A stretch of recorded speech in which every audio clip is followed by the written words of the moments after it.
yo soy Irina y hoy vamos a ver cómo Sony hizo legal la emulación por andar de ardidos, hecho por Facu Peralta. Recuerden que si quieren más videitos así, de esta sección, tienen que apoyar y de paso se les voy a agradecer muchísimo. Sin más preámbulo, vamos con el video. Le duela a quien le duela, la emulación de consolas de videojuegos es completamente legal. Pero esto no fue siempre así. Porque a ¿Legal? finales de los 90 se realizó una persecución contra la gente que desarrollaba estos emuladores y se trató de hacerlos desaparecer. Pero Nintendo. todo salió al revés porque al final de esa historia los emuladores terminaron siendo declarados como legales y cualquier persona ahora tenía el derecho para hacer el propio. Y todo eso fue gracias a Sony. Quédate en este video. Eso, que te voy a contar la Sony. historia. Hoy presentamos cómo Sony hizo legales los emuladores por andar de ardidos. Hola, Poca. La historia No de la mames. emulación de consolas de Sony comenzó hace 26 años, en 1997, cuando en la salvaje internet de esa época apareció PSEMU, que fue el primer emulador realmente funcional de PlayStation. El programa presentaba una compatibilidad de juegos aceptable y en rendimiento, si tenías Ahora una PC falta el decente vídeo de para cómo la época, colombianos a podías tener punta una de machete experiencia de juego derrotaron al bastante ejército pasable. norcoreano Y que dato tenía curioso armas de es que el fuego sistema de cargadas. plugins que se creó para PSEMU se sigue usando al día de hoy en uno de los emuladores de ¿Cómo? PlayStation más conocidos y PSXE. En 1998 también apareció Psych, otro emulador de PlayStation compatible con Windows 95 y Windows 98 que fue desarrollado utilizando 98. DirectX 5. El emulador corría mejor que PSEMU y tenía mayor compatibilidad. Según sus creadores, Psych podía correr el 75% del catálogo de PlayStation, además que añadió la capacidad de correr What? juegos directamente desde la lectora de tu PC. O sea, podías agarrar tus copias de PlayStation 1, meterlas en la lectora de la computadora y el emulador iba a correr los juegos desde ahí. Sony estaba muy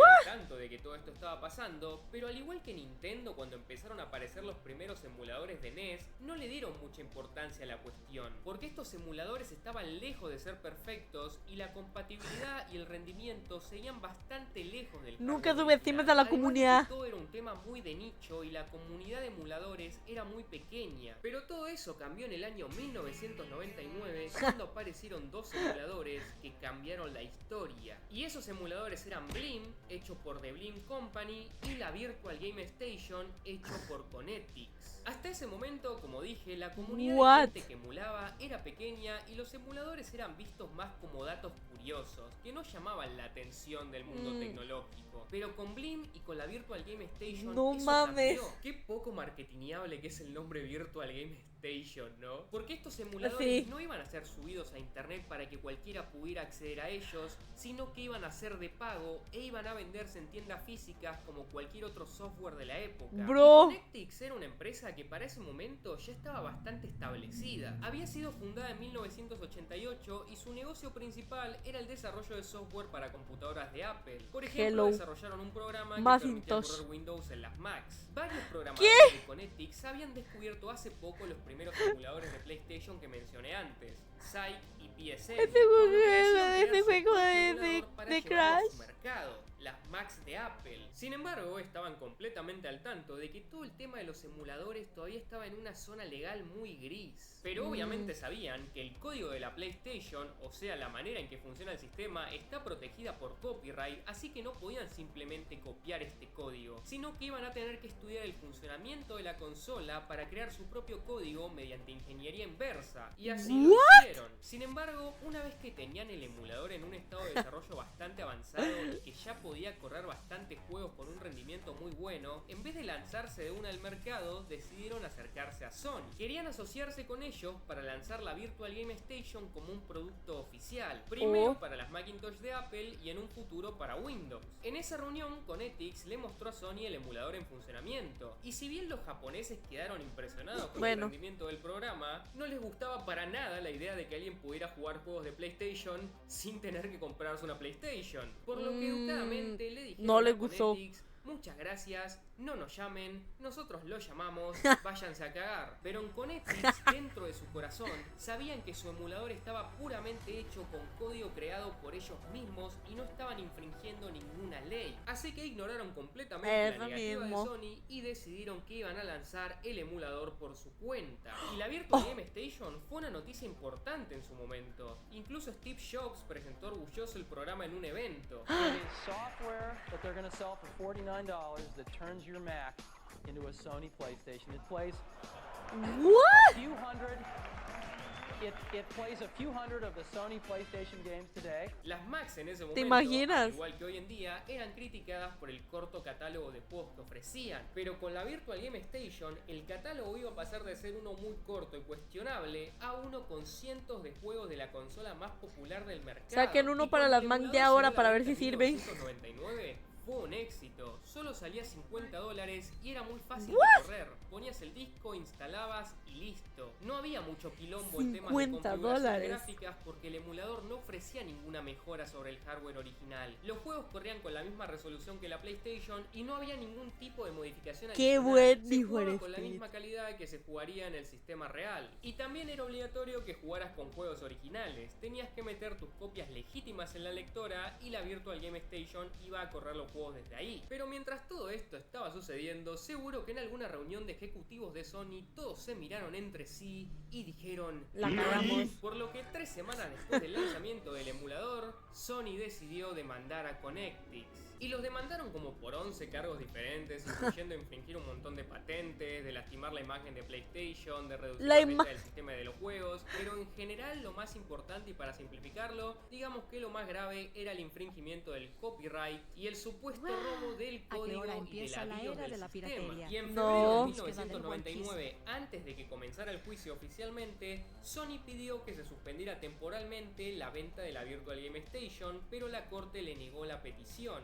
Así que Kinectix pudo seguir vendiendo el software y para abril de 1999 ya habían vendido 60.000 copias del emulador. ¡Bro! Pero ese mismo mes, Sony volvió a pedir que se suspenda las ventas del emulador y como el juez que tocó esta vez parece que tenía más simpatía con Sony y llegó a la conclusión de que Connectix estaba lastimando la imagen de la marca PlayStation, decidió que hasta que terminara el juicio, Connectix no iba a poder vender la Virtual Game Station. Obviamente, esto solo paró la distribución legal del emulador porque la gente lo estaba pirateando como loco. Y fue en este momento cuando la guerra de Sony se volvió más grande todavía. Imagínate. Porque cuando estaba por Casi lo comenzar olvido. el juicio con Hola, Nina, ¿qué tal Connectix, tu día? apareció Le pagaron al juez. Blim, a diferencia de ¿Me das el Connectix, beso? Sí. una compañía nueva y Ay, pequeña con un muy Raulcito, pocos si se empleados. puede. Sin embargo, su emulador era en casi todo sentido superior a la Virtual Game Station. Blim estaba escrito en Assembly, Oye. que versión corta, a diferencia de otros lenguajes de código, Assembly es una forma muy compleja y muy lenta de crear software, porque no te Bro. ayuda en nada básicamente y tenés que hacer todo manualmente, detalle por detalle. Lo malo de esto es que, como dije recién, es lento y tedioso. Lo bueno es que al ser tan profundo permite un control total sobre el software que estás desarrollando. Guau. Por lo que el emulador de Blim no solo pedía menos requisitos que la Virtual Game Station, sino que también tenía cosas como por ejemplo aceleración 3D por hardware, por lo que permitía mejorar Imagínate, la calidad bro. gráfica en comparación con la PlayStation. Podía jugar en mayor resolución, tenía anti-aliasing y otras cosas por el estilo. Y obviamente estas mejoras gráficas eran el punto más fuerte del marketing de Blim. Y creo que no hace falta decirlo porque es obvio, pero Blim también desarrolló este emulador totalmente usando ingeniería inversa, así que no infringieron ninguna ley. Bro. Inclusive llegaron a sacar una versión de Blim para la Dreamcast llamado Blimcast. En PC simplemente tenías que Bro. comprar el disco de Blim, ponerlo en tu PC, No, hombre, el instalar FIFA. y listo. Podías jugar O era el todos los PES. discos de Ah, no, es el PlayStation PES. que quisieras. Y con Blimcast, si bien la idea original era la misma, hacer un emulador que corriera todo iba a ser una tarea prácticamente imposible, por lo que Blim Sí. decidió que iba a lanzar packs. Por ejemplo, lanzaban un disco Blimcast que era compatible con 100 juegos y después sacaban otro disco que era compatible con 100 más y así. Pero esto también What? les resultó bastante imposible, por lo que decidieron reducir la compatibilidad todavía más. Bueno, al final cada disco Blimcast solo iba a correr un juego de PlayStation. Y al ¿Qué? final lamentablemente solo salieron 3 discos, uno para Gran Turismo 2, otro para Metal Gear Solid y otro para Tekken 3. Y la verdad es que funcionaba muy bien. Haber programado Blinkas en Assembly le permitía al equipo tocar hasta el detalle más mínimo del emulador para adaptarlo de la mejor manera a estos juegos de forma individual. Y los 3 juegos compatibles con Blinkas no solo corrían bien, sino que se veían mejor que en PlayStation porque estaban en una resolución más alta y tenían mejor anti-aliasing. Dato curioso es que, como dije en mi video de cómo se hackeó la Dreamcast, contrario a la creencia popular, la consola sí tenía medidas de seguridad. Y era una seguridad muy avanzada que no se encontraba en la consola, sino que se encontraba en los discos. Pueden ir a ver el video para tener más detalles. Lo que quería decir con todo esto es que los discos de Blim fueron los discos que más tiempo tardaron en ser craqueados porque tenían una medida de seguridad mucho más compleja que el resto de los juegos para la consola, y la seguridad de los discos Blinkas recién pudo ser vulnerada en 2009. Pero bueno, esa es otra historia. Blim fue anunciado y lanzado en la E3 de 1999, donde ejecutivos de Sony fueron al stand de Blim y empezaron a gritarles, y comenzó una pelea que terminó con los organizadores de la E3 echando a Blim del evento. Cosa que no afectó mucho porque Blim cuando salió tuvo un éxito brutal, solo costaba $30 y en su primer mes en el mercado vendió más de 50.000 unidades. Y obviamente después de todo esto, Sony también demandó a Blim. Pero a diferencia de lo que sucedió con Connetix, si bien intentaron suspender la venta del emulador hasta que el juicio se realizara,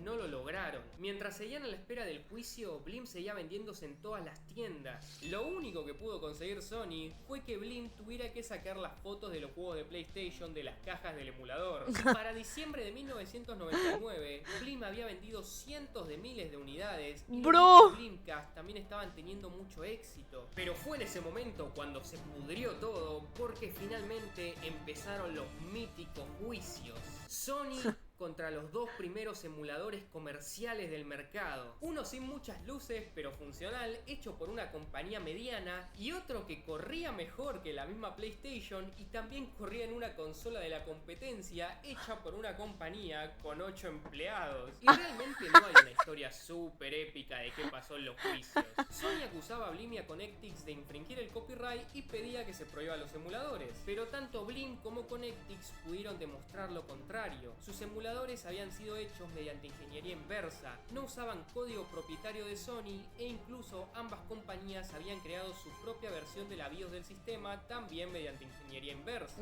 Por lo que si estos programas te permitían correr juegos de PlayStation, no tenían nada que ver con el hardware original, por lo que en ambos casos el juez decidió que Blim y Connetix no habían infringido ninguna ley y que todo lo que habían hecho caía bajo el fair use. Y también llegó a la conclusión de que estos emuladores no estaban lastimando la imagen de PlayStation, por lo que podían ser comercializados. Incluso se le permitió a Blim poder volver a usar fotos de juegos de PlayStation en su marketing, porque estas imágenes no eran engañosas, sino que simplemente eran comparativas y eran reales, por lo que no tenían nada de ilegal. Y yo acabo de resumirles el juicio de una manera muy rápida, pero en realidad todos estos procesos tardaron meses. Sony luego de los fallos trató de elevar los casos a la Corte Suprema para rehacer los juicios, pero la Corte Suprema escuchó la propuesta de Sony y básicamente les dijo: no amigo, deja de joder, anda a tomar la leche. Enterrando así cualquier esperanza que Sony tuviera de prohibir los emuladores. Y acá les doy un dato sobre alguien que estudió 3 años de derecho y lo terminó dejando, y es que en Estados Unidos los juicios tienen jurisprudencia, o sea, sentan un precedente. En muchos otros países del mundo, incluidos Argentina, esto no es así. Por ejemplo, en Argentina, si me encuentran con alguna sustancia ilegal en la calle, me pueden arrestar, me pueden hacer juicio y puedo perder. Pero dentro de 2 años pueden volver a atraparme en la misma situación, pueden volver a arrestarme, pueden volver a hacerme un juicio y tal vez esta vez gane. Y esto se puede repetir una y otra vez, y cada vez que la policía encuentre a alguien repitiendo la misma situación que yo viví, pueden volver a arrestarlo, le pueden hacer juicio y el resultado puede variar para cada caso individual. Todo depende de qué tan bueno sea tu abogado o de la moral del juez que te toque. Pero en Estados Unidos esto no es así. Si en los años 60 agarraron a alguien con alguna sustancia ilegal en la calle, lo detuvieron y lo llevaron a juicio, pero terminó ganando, como hay jurisprudencia, este sentó un precedente. precedente. O sea que cualquier persona atrapada en una situación similar no puede ir a juicio. Porque como dije, What? el caso de los 60 ya sentó un precedente y el fallo de ese juicio ahora aplica para todos. Todo. Cuestión, dije todo eso solo para aclarar que como Connectix y Blim ganaron sus juicios, las compañías no pueden demandar a los creadores de emuladores hechos con ingeniería inversa porque en el año 2000 se sentó un precedente y ahora todos estos programas No, son legales. pobrecito, En realidad son legales en Estados Sony. Unidos, pero todas estas cosas pasan ahí. XD. ¿Y qué pasó después del juicio? Connectix tuvo un final feliz, digamos, porque antes del juicio, con las copias de la Virtual Game Station que habían llegado a vender, tuvieron ganancias bastante grandes. Y si bien luego del juicio, como ganaron, podían volver a vender su emulador, ya no estaban teniendo tanto éxito como antes, No. por lo que terminaron aceptando una oferta de compra de parte de Sony. Puta Y la madre, ya cantidad la de dinero cagaron. de esta compra nunca se hizo pública. Pero Sony tomó toda la tecnología de Connectix y la guardó en una bóveda para que nunca pueda volver a salir al mundo. O tal vez la usaron para desarrollar sus propios emuladores, quién sabe. Por otro ¿Quién lado, sabe? el final de Blim fue más triste, porque si bien No. también ganaron el juicio, al ser una compañía tan pequeña, toda la batalla legal los destruyó económicamente. Y lo peor es que Sony empezó a amenazar a muchas tiendas diciendo que si vendían los productos de Blim, ya sea el emulador de PC o Blimcast, les iban a cortar el suministro de juegos de PlayStation. Por lo que si bien la venta de los discos de Blim era ¡Hijo 100% de legal, perra! muchas compañías por miedo los terminaron dejando de lado. Y esto llevó a que finalmente en 2001 Blim tuviera que declarar la No. bancarrota y tuvieron que cerrar sus puertas. Pero gracias a ellos ahora puedes emular Breath of the Wild. ¿Se encuentra el Dr. Peralta? Ese tiene un pie salta. Y esa fue la historia de cómo Sony se enojó tanto con los emuladores y terminó haciéndolos ¿Qué legales. hía- ¿Cuál es la qué moraleja hacía de este el video? micro Que a la ese Dreamcast no la pudieron salvar de ni GTA haciéndola correr juegos de PlayStation. agarrado Como de- no sé, que vayan a hacer una la redes, sobre parabela todo a de Twitter, Zelda. síganme en Twitter, estoy todo el día en Twitter, aunque también tiene los links a mi Instagram y a mi Patreon. No, vende packs. Bueno,